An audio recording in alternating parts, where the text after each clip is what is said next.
Seguimos en nuestra muy importante maratón de entrevistas de Al Centro. Recuerden que Al Centro es una incubadora de ideas sociales, pero también de liderazgos y algo muy importante de conocimiento, siempre basado en la evidencia.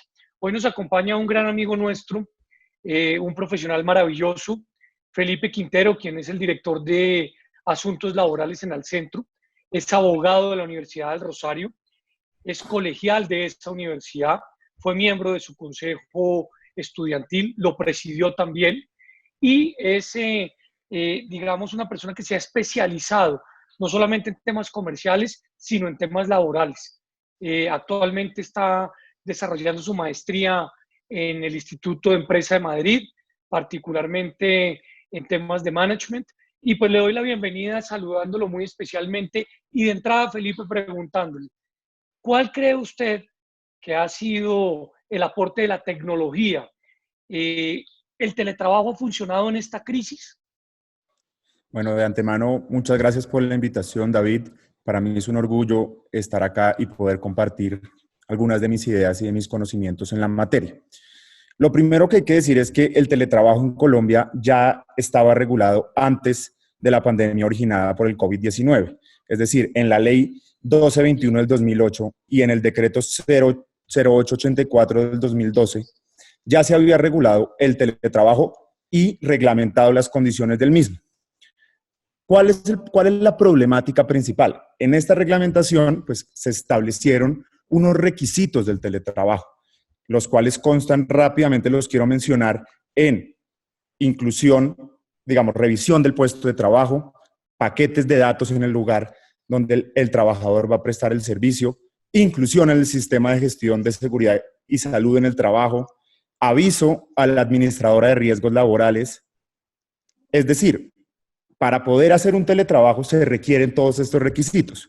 El problema no es que no estuviésemos preparados. El problema es que para en este momento cumplir esos requisitos es prácticamente imposible. Razón por la cual el gobierno abrió otra posibilidad en los decretos que ha expedido, que es el trabajo en casa.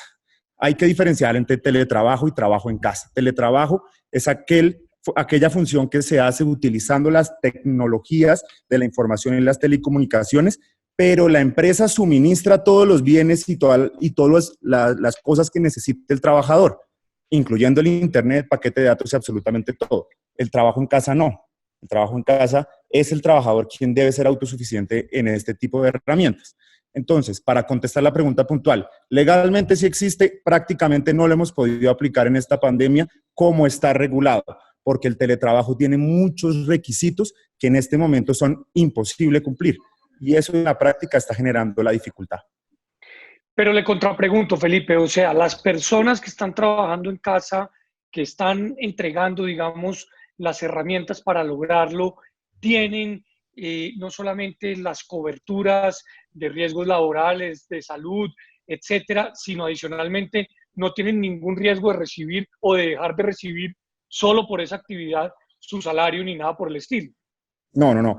En ninguna medida. Es decir, el teletrabajo es una forma perfectamente legal y válida de prestar el servicio y por ende debe ser remunerado. Es decir, el hecho de trabajar o el teletrabajo es simplemente que el lugar de trabajo no es en la oficina o donde el empleador establece, sino donde el trabajador decide. Y aquí quiero mencionar rápidamente que existen tres tipos de modalidad de teletrabajo que están reguladas. Una son el teletrabajo de los autónomos, que son aquellas personas que de manera permanente y constante trabajan en sus casas y que la empresa les ha suministrado todas las herramientas para ello. Los otros son los trabajadores de teletrabajo móvil, que son casi siempre los trabajadores de las áreas comerciales que están trabajando con móviles por todas las ciudades y que constantemente están fuera del lugar de su trabajo.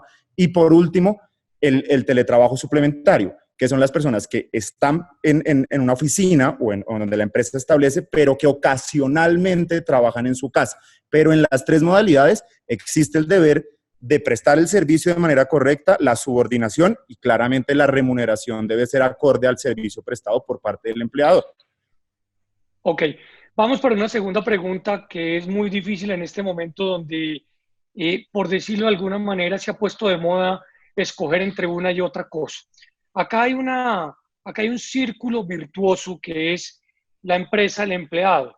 La empresa genera empleo, el empleado logra que la empresa genere buenos productos para producir ventas y a su vez pues poderle pagar al empleado. Eh, ¿Qué está pasando en estos momentos de dificultad? Yo creo que la gran mayoría de los empresarios, si no decir todos, están tratando de salvaguardar los empleos.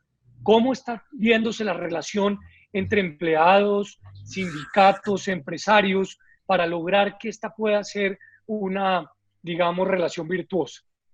Bueno, es una muy buena pregunta para el momento en el que estamos viviendo. Lo primero que quisiera mencionar es que aquí lo que se requiere es un trabajo mancomunado entre tres organismos, es decir, entre el gobierno, los empresarios y los trabajadores.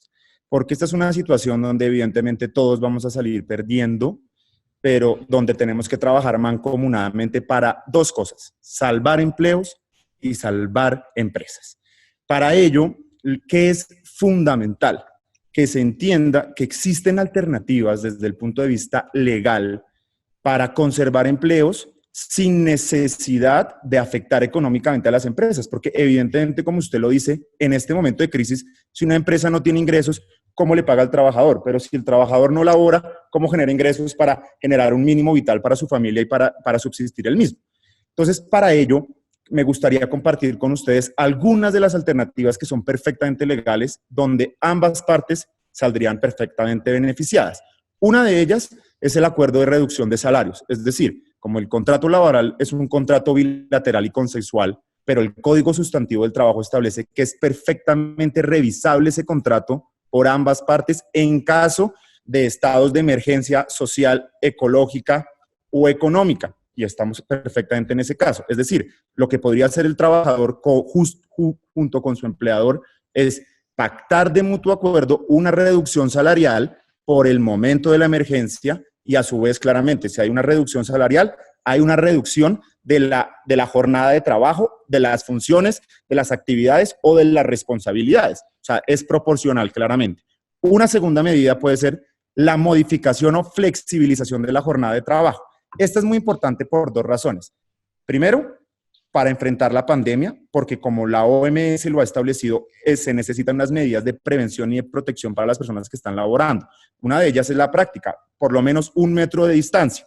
En muchas empresas eso no se puede hacer, pero si usted flexibiliza la jornada de trabajo, puede hacer que se trabajen en 2 turnos distintos en el mismo día, diferenciando la población de una misma empresa y así cumpliendo con las modalidades de prevención, pero también solamente pagándole a quien efectivamente labora por las horas laboradas y no como si hubiesen trabajado todo el día. Una tercera opción es el adelanto de los descansos festivos, que eso es una compensación de derechos. Es decir, yo, digamos, como empleador, lo que hago es que le adelanto el pago de todos los días festivos y una vez cese la emergencia, el trabajador se compromete a retribuir esos días laborados. Exactamente lo mismo puede funcionar con las licencias remuneradas, porque la licencia remunerada puede ser compensada. Es decir, yo le otorgo una licencia remunerada al trabajador por la vigencia de la emergencia social económica. Pero una vez esta cese, el trabajador me compensa ese dinero que yo le pagué mientras no laboraba, laborando, digamos, en las mismas horas o proporcional a lo que yo le pagué. Y estas son algunas, digamos, que menciono rápidamente para no quedarme de todas las medidas que se pueden implementar y donde se ve claramente, se conserva empleo, pero también el empresario tiene respiro económico para el momento. Felipe, voy a subrayar mucho su frase, me encanta: salvar empleos y salvar empresas. Ese es un binomio que no se puede perder de vista, porque de la una depende de la otra y de la otra depende de la primera. Una última pregunta. Usted mencionó 3 alternativas, pero no mencionó lo de vacaciones. ¿Es posible adelantar vacaciones? ¿Cómo se debe hacer? ¿Cómo se debe pagar? Eso no es irregular, no es ilegal, porque la gente me lo está preguntando en las cuentas de redes sociales y lo que tenemos que darles tranquilidad a la gente de que lo que pueden hacer es legal o no es legal. el anticipo de las vacaciones es perfectamente legal porque el Código Sustantivo del Trabajo establece que es el empleador quien determina cuándo otorga las vacaciones. Es decir, no existe que exista un momento específico. Obviamente el código establecía y la normatividad establecía que tiene que haber un preaviso de 15 días, pero con el decreto, con los decretos que han expedido el gobierno, este requisito de los 15 días ya no existe. Es decir, hoy en día cualquier empleador puede adelantar las vacaciones de sus trabajadores de este año y de años posteriores, porque lo que he leído mucho, y creo que se equivocan muchos expertos, es en decir que solamente se puedan adelantar las vacaciones de este año, o sea, del 2020. Eso es falso. El empleador puede adelantar las vacaciones inclusive del próximo año, sin problema, es perfectamente legal y no requiere de autorización del trabajador. Con la simple notificación puede digamos, otorgar las vacaciones. Y algo importante, en las vacaciones se percibe el salario completo.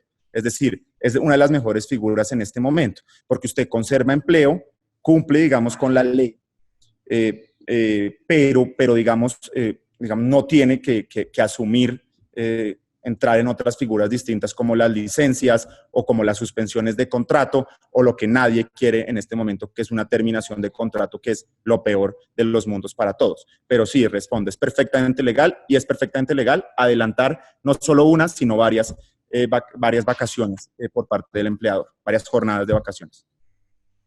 Bueno, Felipe, primero muchas gracias por sus opiniones, por su conocimiento, por resolvernos estas dudas.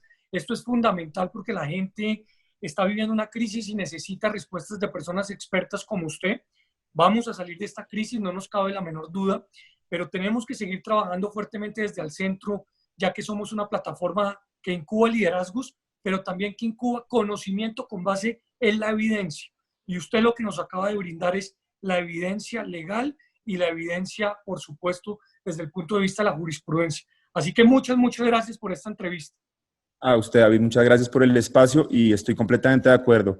Creo que es el momento de estar más unidos que nunca y como lo dije y como usted lo reiteró, conservar empleos, conservar empresas y sobre todo salir adelante juntos como país. Y Al Centro es el espacio perfecto para poder trabajar en ello. Muchas gracias. Muchas gracias, cuídese mucho y un saludo para todos allá. Saludos. Un saludo, lo mismo. Hasta luego.